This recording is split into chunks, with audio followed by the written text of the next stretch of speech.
Essa semana aconteceu muita coisa. Tiraram o touro da frente da B3, variante Nu, né, uma nova variante da Covid-19, ações ou a bolsa como um todo em Black Friday, e eu quero trazer todos esses assuntos nesse vídeo de hoje. Mas antes, gente, eu quero me redimir com vocês, porque essa semana foi super corrida pra mim, que eu tava em viagem, eu não consegui trazer todos os conteúdos que eu queria, e eu quero me redimir fazendo o primeiro sorteio do canal aqui do Papo de Bolsa, e o sorteio ele vai simplesmente valer o quê? Esse parzinho de esculturas que eu tenho aqui. Tanto do urso como do touro, tá, gente? Eu comprei essas esculturas aqui, eu comprei mais uma, tá? E tá lá na caixa guardada já tem alguns meses. E eu acabei não fazendo o sorteio, esqueci total. E eu acho que o momento agora é muito propício, porque nós tivemos o nosso tourinho saindo da nossa bolsa de valores, mas vocês vão poder ter essa escultura aí que representa tanto o nosso mercado financeiro na casa de vocês. Para poder participar, é só deixar um comentário aqui embaixo no vídeo, né, aqui do YouTube, pode deixar mais de um se você quiser. Não esqueçam de serem inscritos aqui do canal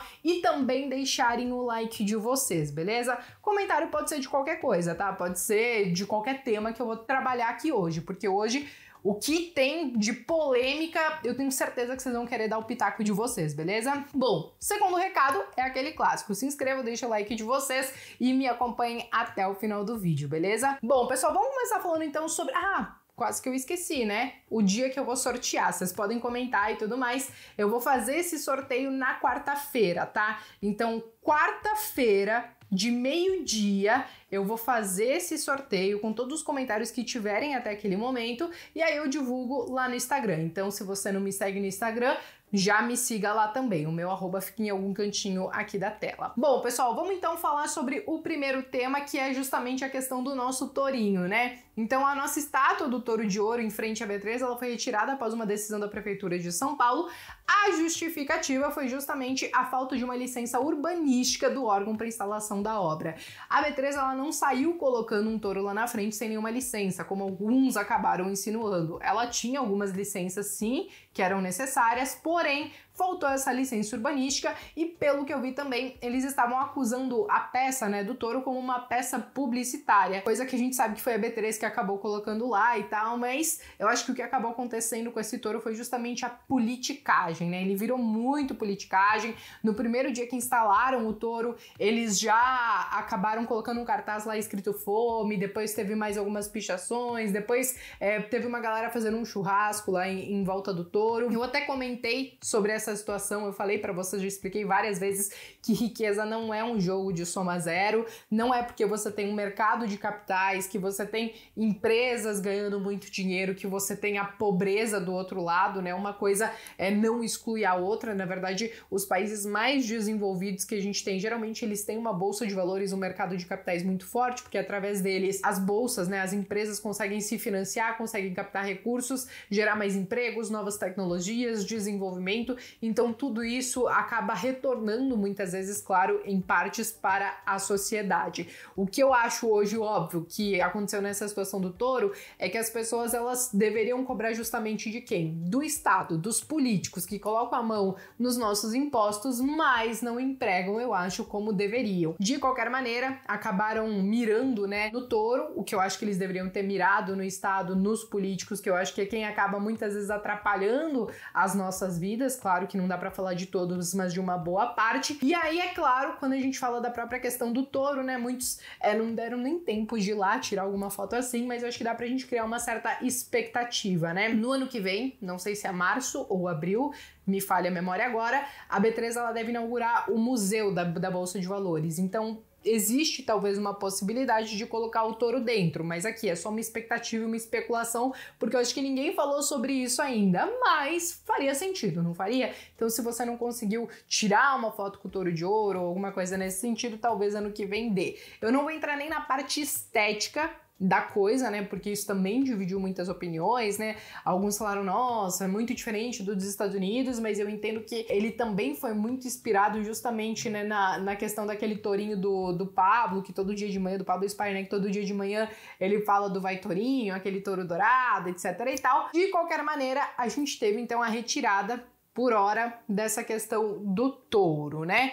pode deixar seus pitacos aí, os comentários de vocês sobre isso. Eu até postei isso lá no Instagram, deu muita polêmica nesse post, mas eu sempre tento explicar pra vocês o meu ponto de vista sem problema nenhum que alguém discorde, faz parte da democracia, tá? Bom, pessoal, saindo da questão do touro, vamos falar sobre o que está preocupando as nossas bolsas de valores mundo afora, né? A gente teve uma descoberta de uma nova variante da Covid-19 na África do Sul, que eles estão chamando de variante Nu, né? E ela acabou derrubando todos os mercados aí, justamente por como é essa variante, com mais de 50 mutações que foram encontradas. E aí não se tem muitas informações sobre isso. Eu acho que é isso que acaba preocupando justamente os mercados, os investidores e também, claro, os órgãos de saúde, porque aqui a gente tá falando de saúde, mas também de economia. Com o número desse de mutações, muitos não sabem o quão rápido ela se espalha, qual é a gravidade de quem pega essa mutação e até mesmo se as vacinas como um todo, elas que a gente já tem hoje, serão eficazes contra ela, né? Algumas fabricantes, né, elas falaram que conseguem adaptar a vacina, algumas em 6 semanas, outras em 100 dias. De qualquer maneira, isso leva um certo tempo. Então, tem muita gente de olho para entender se essa nova variante, né, da Covid pode trazer alguns impactos, como foi lá no início da pandemia, de ter que fechar algumas economias, alguns setores, algumas fronteiras. Na verdade, aqui no Brasil mesmo, a gente já fechou, né, teoricamente, a fronteira para, se eu não me engano, 10 países, né, do continente africano.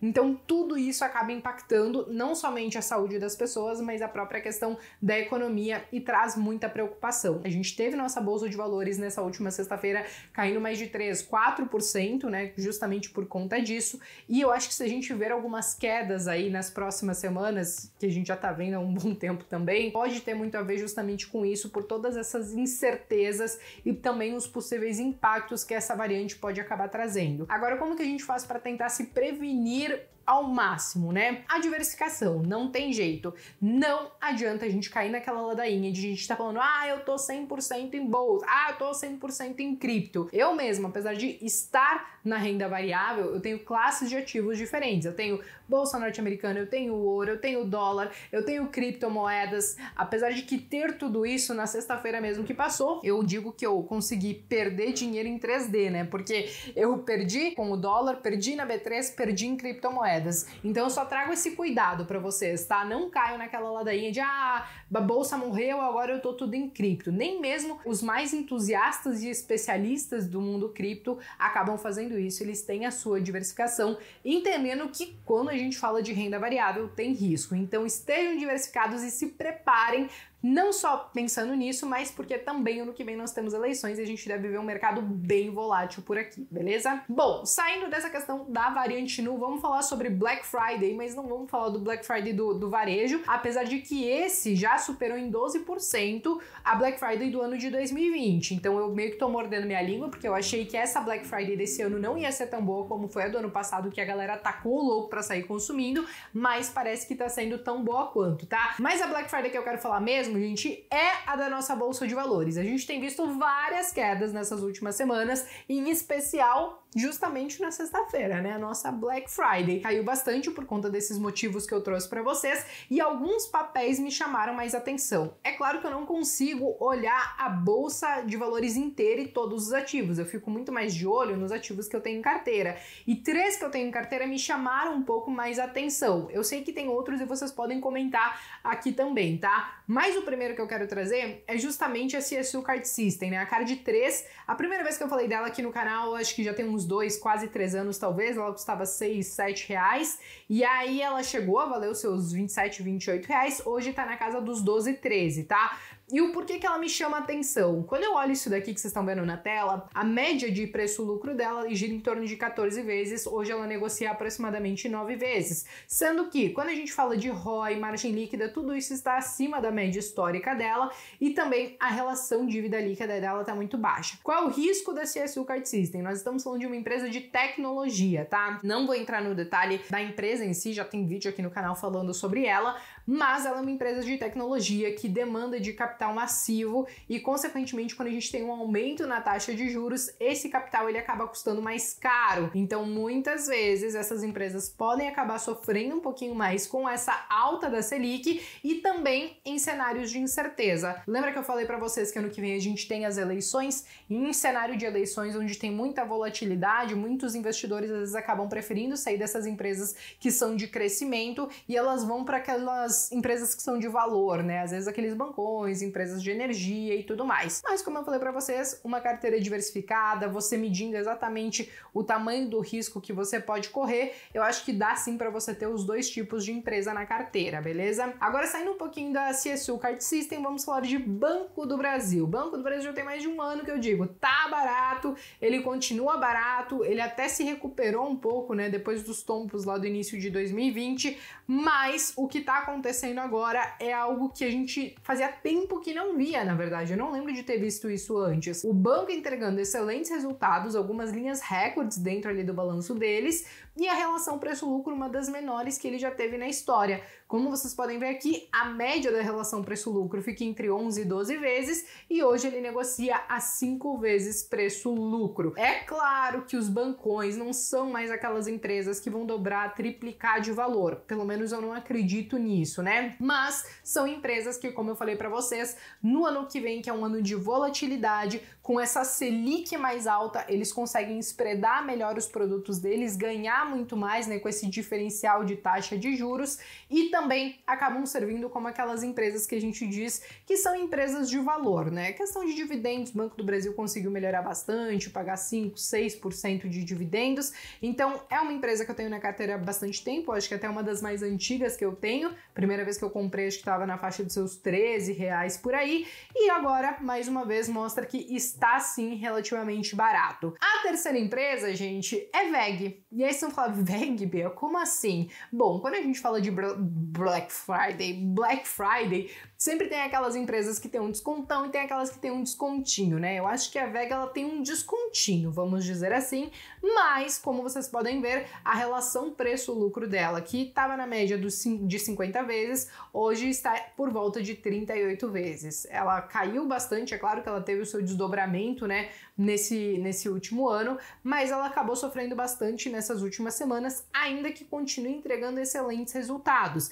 E enquanto a gente tiver esse câmbio também um pouco mais alto, ela também consegue entregar bons resultados, porque boa parte, né, tá quase que naquele meio a meio da receita dela, vem justamente do mercado externo. Então ela consegue se favorecer nesses cenários até um pouco mais estressados de dólar alto. É claro que existe uma preocupação quanto à questão de VEG, justamente por conta da pandemia mesmo, de todas essas variantes que vêm aparecendo, que podem acabar afetando essa questão da demanda, né, industrial por componentes, porque a gente viu no início da pandemia, inclusive, que várias indústrias foram paralisadas, mas ainda assim a VEG ela conseguiu se destacar bastante, porque não somente pelo câmbio, mas também com essa retomada que a gente está tendo da economia, com essa abertura que está acontecendo, ainda que a gente tenha a preocupação de que não aconteça de forma tão rápida por conta das variantes, ela tem conseguido aumentar o seu número de pedidos e tem conseguido entregar bons resultados. Então, é claro que não é a empresa mais barata da bolsa, mas quando a gente olha o histórico dela e o que aconteceu nas últimas semanas,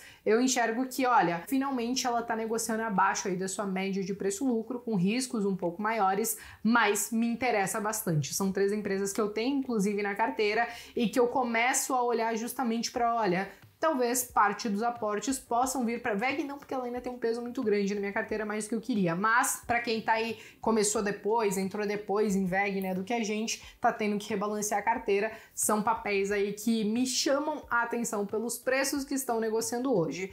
Podem ficar mais baratos? Podem, gente. Eu acho que a lei de Murphy na nossa bolsa de valores funciona super bem, né? Você comprou na hora, vai lá e cai, despenca e tal. Mas aqui a gente fala sempre de longo prazo, que não é menos do que 5 anos, né? Então não adianta você pegar um papel que a gente tá falando hoje e, sei lá, voltar daqui 2 meses lá, deu merda. Sim, a gente pode dar merda, mas e no longo prazo? Quando a gente olha 5, 10, 15 anos, será que vai dar merda? Não sabemos que é renda variável, mas por isso que a gente tem que escolher bons negócios, beleza? Bom, pessoal, eu acho que era tudo isso de conteúdo que eu queria trazer nesse domingo para vocês, além do sorteio que já tá valendo, você pode usar e abusar dos comentários, pode compartilhar também com seus amigos, pode compartilhar com outras pessoas para participarem. Podem usar os comentários para dar pitaco sobre todos esses assuntos, sobre o tourinho, sobre a variante Nu, sobre ações que talvez vocês viram que estão em Black Friday, mas que, óbvio, como eu não consigo fazer a cobertura de tudo, eu acabei não vendo. Podem fazer tudo isso, beleza? Bom, pessoal, dito tudo isso, eu me despeço por aqui e volto então na quarta-feira com o resultado do sorteio para vocês, beleza? Beijo no coração e até a próxima!